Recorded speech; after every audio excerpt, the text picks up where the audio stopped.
नमस्कार। जरा सोचिए, क्या होगा अगर एक पूरी क्लास को एग्जाम से ठीक पहले क्वेश्चन पेपर ही मिल जाए। यही सोचेंगे ना कि अब तो सब पास हो जाएंगे। आज हम एक ऐसी ही कहानी देखने वाले हैं जहां नतीजा उम्मीद से बिल्कुल उल्टा था। चलिए शुरू करते हैं। कहानी की शुरुआत ही एक बड़े झटके के साथ होती है। एक तरफ ये पक्की उम्मीद कि अरे वाह, अब तो सब पास, और दूसरी तरफ एक कड़वी सच्चाई कि आधी से ज्यादा क्लास फेल हो गई। ये कैसे हुआ? तो सबसे बड़ा सवाल यही है, क्यों? आखिर ऐसा कैसे हो सकता है? भाई, अगर पेपर हाथ में था तो फिर सबको अच्छे नंबरों से पास होना चाहिए था ना। चलिए इसी पहेली को सुलझाते हैं। इस पूरी कहानी के सेंटर में दो दोस्त हैं और उनका एक फैसला, एक ऐसा फैसला जो उनकी राहें हमेशा हमेशा के लिए अलग करने वाला था। तो माहौल कुछ ऐसा है, 10वीं बोर्ड के एग्जाम चल रहे हैं और वो भी मैथ्स का पेपर।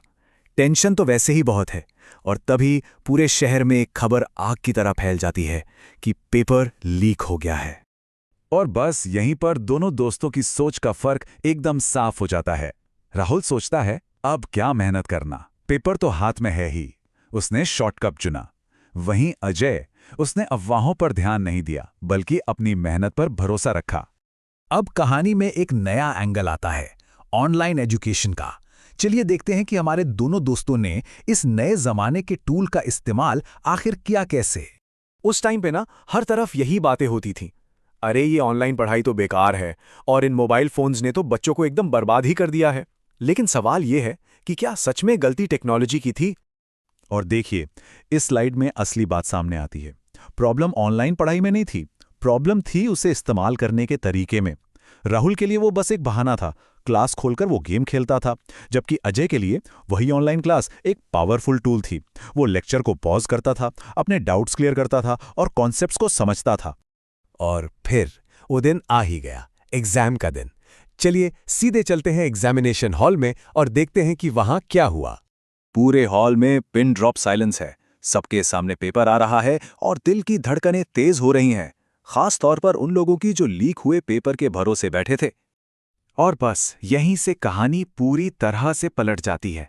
जैसे ही पेपर हाथ में आता है, पहला सवाल वो तो लीक हुए पेपर से बिल्कुल ही अलग है। एक के बाद एक झटके लग रहे थे। दूसरा सवाल भी एकदम अलग पैटर्न का था, पूरी तरह से अनएक्सपेक्टेड। अब उन स्टूडेंट्स में घबराहट बढ़ने लगी थी जिन्होंने शॉर्टकट का रास्ता अपनाया था। तो अब तक पिक्चर बिल्कुल क्लियर हो चुकी थी। पेपर लीक की खबर झूठी थी और ये पेपर रट्टा मारने वालों के लिए था ही नहीं। ये पेपर उनके लिए था जिन्होंने कॉन्सेप्ट को गहराई से समझा था। हाँ, पेपर मुश्किल जरूर था, पर अजय जैसे स्टूडेंट्स के लिए नामुमकिन बिल्कुल नहीं। तो चलिए अब देखते हैं कि जब नतीजे आए तो इन दो अलग अलग रास्तों का अंजाम आखिर हुआ क्या। नतीजा, जैसा कि हम सब सोच सकते हैं, राहुल फेल हो गया और उसने अपनी गलती नहीं मानी बल्कि सारा दोष पेपर, ऑनलाइन पढ़ाई और सिस्टम पर डाल दिया।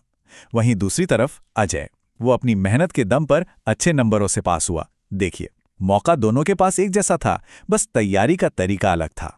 तो इस पूरी कहानी से हमें सीखने को क्या मिलता है? इसका असली सबक क्या है?